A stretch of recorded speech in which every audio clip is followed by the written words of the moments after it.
I'm Ella, and I'm 29 years old. The night my apartment complex burned down, my family didn't call 911, they set up ring lights. I was standing barefoot on the asphalt, watching the flames lick the server rack that held my life's work, when I saw the fire truck trying to turn the corner. It couldn't. My mother's G-Wagon and my sister's Range Rover were parked diagonally across the hydrant zone, blocking the street. They weren't panicking. They were posing. My sister Ashley was live streaming the tragedy with a tear filter on, shouting, "Guys, we're losing everything!" While my father, Ronald, screamed at a firefighter for scratching his paint job. They looked at me, covered in soot, and didn't ask if I was hurt. My father just sneered. Great. Now who's going to fix the Wi-Fi at the compound? That was the moment the daughter died. And the architect was born. I didn't scream. I just pulled out my phone, snapped one photo of their license plates blocking the hydrant, and walked into the darkness. Before I tell you how I turned their greed into a federal prison sentence, tell me in the comments, what's the most selfish thing a family member has ever done to you? I'm reading everything. I didn't go to a hotel that night. I went to my secure off-site workspace, a windowless server room I rented downtown that hummed with the sound of cooling fans. My family thinks I'm just tech support, the girl who reboots their routers and sets up their printers. They don't know I'm a cybersecurity architect for Fortune 500 banks. I hunt hackers for a living. I find the cracks in digital fortresses that no one else can see. And that night, while the smell of smoke was still clinging to my hair, I realized my family's entire life was just one big, unpatched vulnerability. I sat down at my terminal and initiated Protocol Zero. I didn't attack them. I helped them. That's the beauty of a perfect trap. The victim has to walk into it willingly. For years, my father had been terrified of an IRS audit regarding his off-book real estate deals. He'd been begging me for months to find a digital way to protect the family estate, the Whitmore compound, from government seizure. He wanted to hide his assets. So, I gave him exactly what he asked for. I opened my laptop and drafted the legal paperwork for a blind trust and a generic shell company. It was a standard asset protection structure, with one fatal flaw for him. To hide the assets effectively, the ownership had to be transferred completely out of his name. The deed to the mansion, the title to the land, it all had to be signed over to a corporate entity. And the sole trustee of that entity? Me. 2 days later, I met them for brunch. I was still wearing borrowed clothes that smelled like a thrift store. And my mother, Cynthia, wrinkled her nose when I sat down. "You could have at least showered," she said, adjusting her diamond tennis bracelet. "We have an image to maintain, Ella." I didn't snap back. I just slid the thick stack of documents across the marble table. "I did it," I said, keeping my voice flat and exhausted. "The house is safe. The IRS can't touch it. I set up the corporate shield you wanted. You just need to sign here, here, and here." Ronald's eyes lit up with greed. He didn't read the clauses about the irrevocable nature of the trust. He didn't read the section defining the trustee's absolute power over the property. He just saw the words, tax exemption, and asset protection. He grabbed my pen and signed his name with a flourish. "Finally," he said, blowing on the ink. "I knew you'd make yourself useful eventually. Now, go get cleaned up. You look like a disaster." My mother smiled that shark smile of hers, the one she used right before she destroyed a waiter or a sales clerk. They clinked their mimosa glasses, toasting to their own cleverness. They thought I had just saved their fortune. They didn't realize they had just signed their eviction notice. I didn't cut them off. I owned them. 2 weeks later, I walked into the Whitmore compound for my sister Ashley's engagement party. It was a $200,000 affair, paid for entirely by the tax savings I had engineered. The lawn was covered in white tents. There were ice sculptures dripping in the Texas heat, and a string quartet was playing pop covers near the pool. I wasn't wearing a gown. I was wearing slacks and a blouse I'd bought on clearance, carrying nothing but a single silver USB drive in my pocket. I found my father holding court by the bar, laughing with a group of property developers about how he'd outsmarted the system. I walked right up to him, interrupting his punchline. "Here," I said, pressing the cold metal of the USB drive into his palm. "These are the access codes to the trust. I've set up the automated ledger. I'm resigning as the trustee, effective immediately. It's your mess now." I turned to walk away. The air tasted sweet with the adrenaline of finally quitting. I made it 5 steps before the music stopped. I didn't make it to the door. 2 private security guards, men with earpieces and necks thick with muscle, stepped in front of the exit, blocking my path. I turned around to see Ronald's face. It had gone from smug to a deep, violent shade of purple. "Grab her!" he screamed, pointing a shaking finger at me. My mother rushed forward, gripping my arm with nails that felt like talons. You think you can steal from us and just walk away? She hissed, loud enough for half the party to hear. I didn't steal anything, I said, my voice steady, though my pulse was hammering against my throat. The accounts are empty, Ella, Ronald shouted. I tried to transfer the operating cash this morning to pay the caterers. It's gone. Zero balance. You hacked us. He hadn't read the trust documents. Of course he hadn't. The money wasn't gone. It was escrowed, locked in a holding account that required dual authentication until I released it. But he didn't care about the mechanics. He only cared that he had lost control. He signaled to a man standing in the corner, a guy in a cheap gray suit who looked out of place among the tuxedos. The man walked over and shoved a stack of papers into my chest. You're being sued, Ronald spat, stepping into my personal space. Embezzlement, fraud, breach of fiduciary duty, and until the investigation is over, I've obtained an emergency injunction, freezing your personal bank accounts and seizing your passport. I stood there, trapped in the middle of a party thrown with dirty money, while my father used the legal system to put a leash around my neck. And in that moment, the final piece of the puzzle clicked into place. For years, I wondered why they kept me around if they hated me so much. Why invite the tech girl who wore thrift store clothes to their glamorous events? Why keep the daughter they called a failure? I looked at Ronald, sweating and screaming, and I realized I wasn't a black sheep. I was a liability sponge. They didn't keep me around for love, or even for abuse. They kept me around to absorb the risks they were too cowardly to take themselves. I was the designated fall guy. I was the one whose name was on the paperwork, whose credit score was leveraged, whose life was designed to be the collateral damage when their greed finally caught up with them. They hadn't just framed me for theft. They had been grooming me to go to prison for them since I was 18. The security guards dragged me into the industrial kitchen, away from the guests and the champagne. They sat me on a stainless steel prep table, standing over me with their arms crossed like I was a flight risk. One of them, a guy with a buzz cut, muttered something about ungrateful kids into his radio.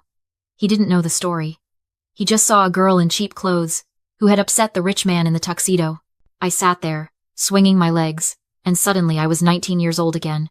I remembered the day Ronald drove me to a bank branch 3 towns over. I was a sophomore in college, eating ramen to save money, and he told me he needed a cosigner for a small business loan to expand his development firm. He said it was just a formality. He said it would help build my credit. I signed where he pointed because I still believed fathers protected their daughters. 6 months later, debt collectors were calling my dorm room. He hadn't used the money for the business. He'd bought a boat he named the Cynthia. He defaulted on the payments, torched my credit score before I could even legally drink, and told me it was a good lesson in financial responsibility. They broke me then. But sitting on that metal table, watching the guards check their watches, I almost laughed. They thought they had cornered that same scared 19-year-old. They forgot they were dealing with a woman who hunts state-sponsored hackers for a living. For the last decade, I had been the invisible mechanic of their lives. Ella, fix the Wi-Fi. Ella, wipe this hard drive before I sell the laptop. Ella, how do I permanently delete these text messages? They treated me like a utility, like a toaster or a router. You don't thank a router for working, you just kick it when it stops. They assumed that because I stared at screens all day, I didn't have feelings. They assumed I wasn't paying attention. But here is the thing about machines. They record everything. Ronald was out there right now, probably smoothing things over with the guests, telling them I was mentally unstable, terrified that I had stolen his money. He thought his emergency injunction was a masterstroke. He thought freezing the accounts and seizing my passport was the checkmate. He was wrong. When I built the trust's digital architecture, I didn't just secure the money. I installed a tripwire. I knew Ronald. I knew that the moment he couldn't access the cash, he would try to force his way in. He would try to override the protocols, just like he did this morning when he tried to transfer the operating capital. By filing that lawsuit and claiming fraud to freeze the assets, he had officially put the accounts on the radar of the banking regulators. But the system I built had a secondary trigger. Every time an unauthorized user like Ronald tried to bypass the dual authentication lock, the system didn't just block him. It logged the attempt as a suspicious activity report and automatically drafted a memo to the IRS Criminal Investigation Division. He thought he was locking me out. In reality, he was ringing the dinner bell for the feds. He was digging his own grave with a golden shovel. And I was just sitting in the kitchen, waiting for him to hit the bottom. I walked out of the service entrance of the Whitmore compound with a lawsuit in my hand and $0 in my bank account. The emergency injunction had already hit the banking servers. My credit cards were declined before I even reached the street. Ronald thought he had stripped me naked. He thought that without money, I was powerless. But he forgot that I built my career in the shadows. I didn't need a platinum card to survive. I just needed a connection. I walked 3 miles to a 24-hour internet cafe in the University District. It was a neon-lit cave filled with gamers shouting into headsets and students chugging energy drinks. I paid for a terminal with the $20 bill I kept taped inside my phone case. I sat down in the corner, pulled up a command prompt, and went to work. My personal laptop was compromised. I assumed Ronald had seized it or was monitoring it. But the shadow server I had linked to the family trust was cloud-based and invisible. It was my fail-safe. I logged in, bypassed the security protocols I had written myself, and watched the screen fill with data. It was a digital bloodbath. I could see Ronald's digital footprint lighting up the monitor in real time. He was frantic. The moment he realized the trust money was locked, he had started moving assets from his hidden crypto wallets. This was money laundered from shoddy construction projects, the dirty cash he had been hiding from the IRS for a decade. He was trying to liquidate everything to cover the debts he owed to dangerous people. I watched the transfers pinging off servers in the Cayman Islands and Malta. He was bleeding out, and he was desperate. But desperation makes people sloppy. I ran a search on his encrypted messaging app. I had cloned his phone's SIM card digitally 6 months ago, when he asked me to fix his battery life. I never used it until now. I scrolled through the logs, looking for his next move. And then, I saw it. A text message sent 10 minutes ago to a number listed only as Fixer. The liquidity is gone. The house is a liability now. The insurance policy is worth $2 million. Do it tonight or tomorrow. Make it look like an electrical failure in the server room. We'll blame it on Ella's previous wiring work. I stared at the glowing text on the screen, the neon light of the cafe reflecting in my eyes. He wasn't just trying to frame me for theft. He was going to burn down the Whitmore compound. He was going to commit arson, claim a $2 million insurance payout to save his skin, and send me to prison for faulty workmanship that led to a catastrophic fire. He was planning to burn my reputation to ash just like he watched my apartment burn. My finger hovered over the print key. I could call the police right now. I could show them the text. I could stop the fire before it started. But I pulled my hand back. Stopping him then would have meant nothing. It was just a text, easy to deny, joke away, or blame on a hack. With his lawyers, intent would never stick. To end the threat for good, I needed something irreversible. I needed Ash. So I didn't call the police or warn anyone. I wiped my trail, stepped into the night, and let him strike the match. 3 days later, at 2:14 a.m., my phone buzzed with a scanner alert tied to the Whitmore address. Structure fire. Multiple units responding. He went through with it. I drove straight there. The mansion was fully ablaze, flames devouring the roof as firefighters fought a losing battle. Ronald stood near an ambulance, wrapped in a blanket, already performing. When he saw me, calculation flashed, then the mask snapped on. "She did it," he shouted, pointing at me. "My daughter threatened to burn us down." The detective approached. Ronald kept going, wiring, tech skills, trust disputes. Then came the text. "I'll burn it all down." My number. Spoofed or altered, it didn't matter. The story fit. The house was destroying the proof. Servers, logs, everything melting into nothing. I was cuffed. Ronald watched, silent now, satisfied.